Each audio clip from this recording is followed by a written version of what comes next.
Is there anything I can do to thank you? When she said those words, I took advantage and made a single request. When I told her what it was, she blushed slightly and looked down. Then she said quietly, "I have no reason to refuse." Her eyes were a bit moist, and her voice was trembling. "I am Anthony, 30 years old. I'm laid back and ridiculously timid. I've had opportunities for promotion, but I'm not suited for management due to my personality, so I've turned them down. I'm happy to continue living peacefully as a regular employee. My parents back in Rail, Nebraska, are rushing me to get married, asking if I found someone nice. Unfortunately, there is no one I would consider marrying, and I haven't had a significant other in a long time. The only thing that comforts me is my houseplants, which are gradually increasing in my room. At first, I just wanted some greenery, but as I placed the plants and took care of them, seeing them thrive calmed my soul. Now my room is filled with plants. Taking pictures of them is one of my joys. My personal life is peaceful, and my work is going well. However, there was a recent change at work. A female colleague named Lily Miller transferred to my department. Lily is 35, 5 years older than me. She has a good sales record and is rumored to be a rising star. She is also the most beautiful woman in the company, but for some reason, she isn't married. Maybe she's out of everyone's league, so the male employees can't even approach her. I'm interested, but we've been in different departments, so I haven't talked to her much. Like me, Lily seems to struggle with socializing. She gets her work done officially, but doesn't chat with others. My coworkers also don't know how to approach her, so there's a wall between Lily and everyone else. Since we'll be working together, I hope we can at least make small talk. One usual weekend, I was admiring my houseplants at home. I was transplanting potted plants on the balcony when a piece of paper fluttered down from above. I picked it up, thinking it was just paper, but it turned out to be a thin paper bag containing plant seeds. It probably came flying down from the floor above. While I was wondering what to do, the doorbell rang. I thought I knew who dropped the bag, so I opened the door without checking. The next moment, I froze. It seemed the other person did too, as we stood silently facing each other. "Lily," I murmured softly. The person in front of me answered, "Yes." It was my attractive senior at work, Lily, whom I had recently begun working with. Her hair, usually tied up at work, was loosely hanging over her shoulders. She was dressed in a relaxed dress, without her usual glasses. I dropped the bag of seeds and came to get it. "Lee," she said, seemingly surprised, "I had no idea you lived downstairs." She added, "It wasn't unreasonable." I was surprised too.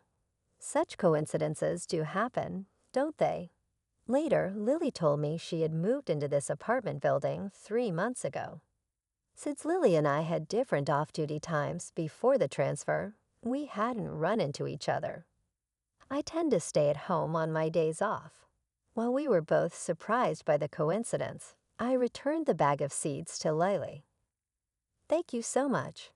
I'm sorry I was planting seeds in the planters on the balcony and accidentally let the bag of seeds be carried away by the wind," she said. I was glad to hear that because I felt a sense of familiarity. I was also transplanting pots on the balcony. You like gardening? I mean, growing plants too. I asked. Lily replied, "Yes, I love houseplants and keep them in my room." "Oh, maybe that one is in my room too." Lily pointed at the small houseplant I had placed by the entrance. From there, we talked about the potted plants we were growing.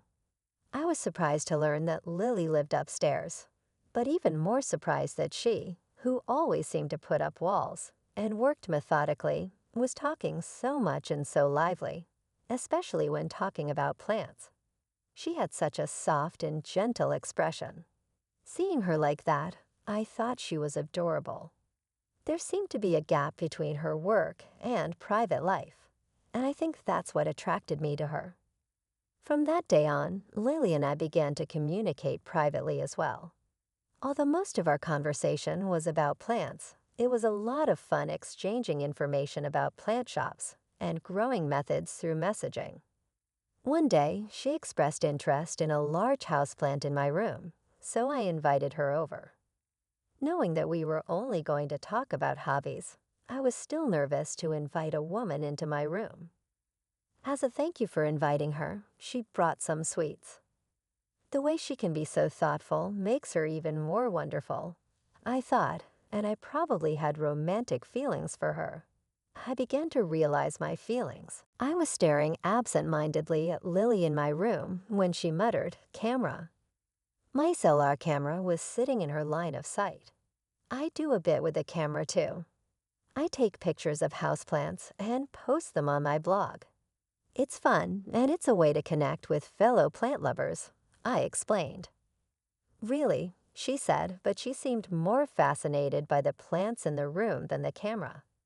After privately talking with Lily for a while, I suddenly received a request from a beautiful colleague. The beautiful colleague, of course, was Lily. "I'm going on a business trip for a month. Can you stay at my place during that time?" she asked. I was indeed puzzled by this. Just because we'd been talking more didn't mean I could stay at her place. Seeing my troubled face, Lily continued with a smile, "I'm sorry for springing this on you. I was half joking about the living part. You don't have to stay, but while I'm away, I'd like you to take care of my plants. Some can be left alone for a while, but others need frequent care.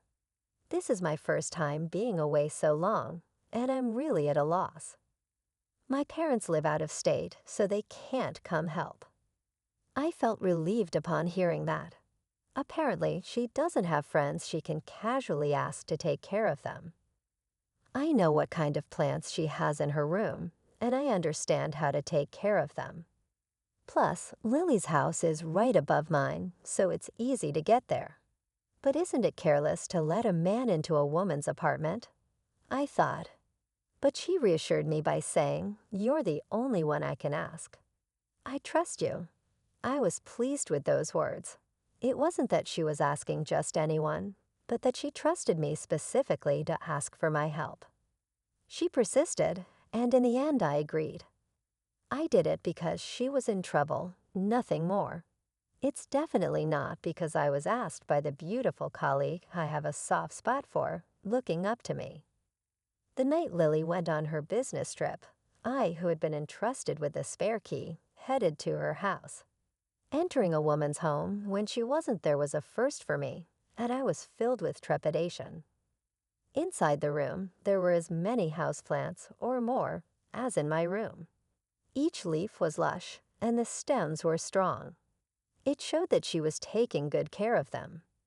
Previously, Lily had mentioned that she collected a lot of books about plants.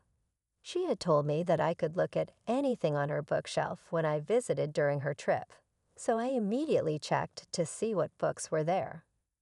That's when I noticed a handwritten notebook mixed in with the books. Upon flipping through it, I realized it was Lily's notebook summarizing the characteristics and care methods of her plants. From the number of books and the contents of her notebook, I could tell that Lily wasn't just fond of plants, but was studying them to take care of them properly. I've grown various plants, starting with houseplants, but I never really studied them in depth.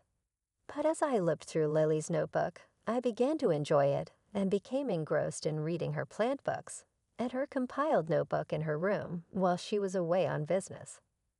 I learned many new things, and it was exciting to have knowledge pouring into me. It was interesting and stimulating for me.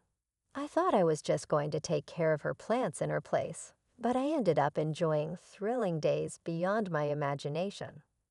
When Lily came back, she thanked me for taking care of them, but I told her that I should be the one thanking her. I learned a lot and had even more fun growing plants. Hearing my words, Lily gave me a soft smile. My heart raced at her soft smile, softer than I had ever seen. "No, I should be the one thanking you, Green Man," she said. When she said that, my heart skipped a beat. Green Man is the name I use when posting pictures of plants on my blog. I write about their features and how to grow them, almost like a diary.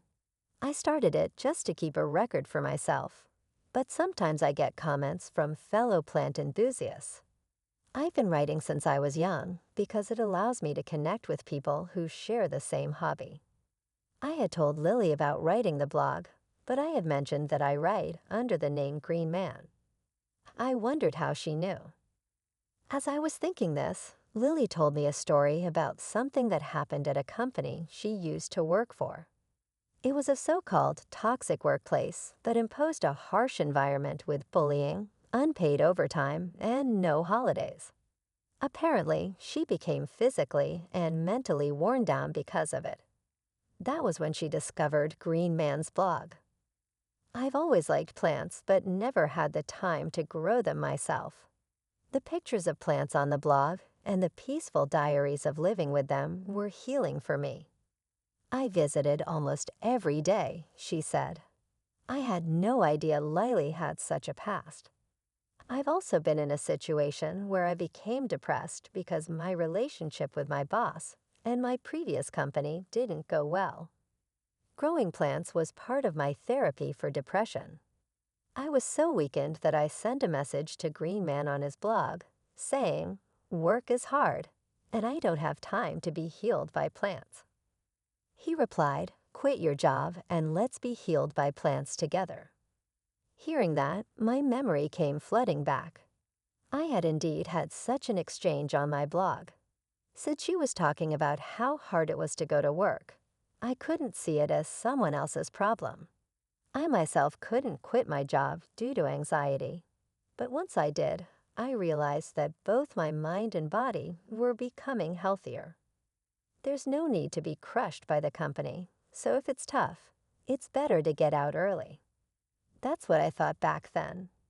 I was told by my parents and those around me to try a little harder, but no matter how hard I tried, the situation didn't get any better.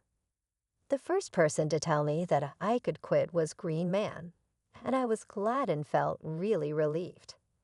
So I quit the company right away. I wanted to send a thank you message, but I left a dark message, so it felt awkward to send another one. But I'm really glad I quit my old job. It's all thanks to you, Anthony. Thank you. No, I also wonder how the person who gave me that message was doing. It was you, Lily. Unrelieved, I asked, "How did you figure out that Green Man was me?" She seemed to have guessed by looking at the cameras and desk calendar when she came to my room. I hadn't noticed, but apparently the things in my room and the desk calendar were often captured in the photos I posted on my blog. She still didn't seem to be sure, but when I had written on my blog that I was taking care of her friend's plants for a month while she was on a business trip, that seemed to be the deciding factor. I'm grateful that she still checks my blog, but I feel a little anxious thinking that a woman who has feelings for me is reading it. What if I wrote something strange? But other than that, I felt nothing but joy. A person who was troubled like me was able to move forward because of my words, and she has become a fellow plant lover. I felt that the fact that my blog, which started as a hobby, had become something that could push people to do would give me confidence. I am so grateful to you. Thanks to you, I now have time to be healed by plants, and my days are very peaceful. Is there anything I can do for you? Anything you want? At those words, I jumped at the chance. I thought it was an opportunity to convey my feelings.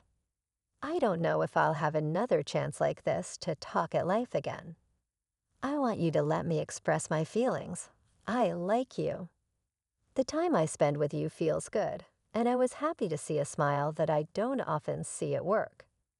I'm glad you entrusted me with taking care of the plants, and I liked your studiousness. It made me recognize again that it's just like you. I want to date you, but I don't want to use the word thanks. So if you don't want to, please refuse me clearly.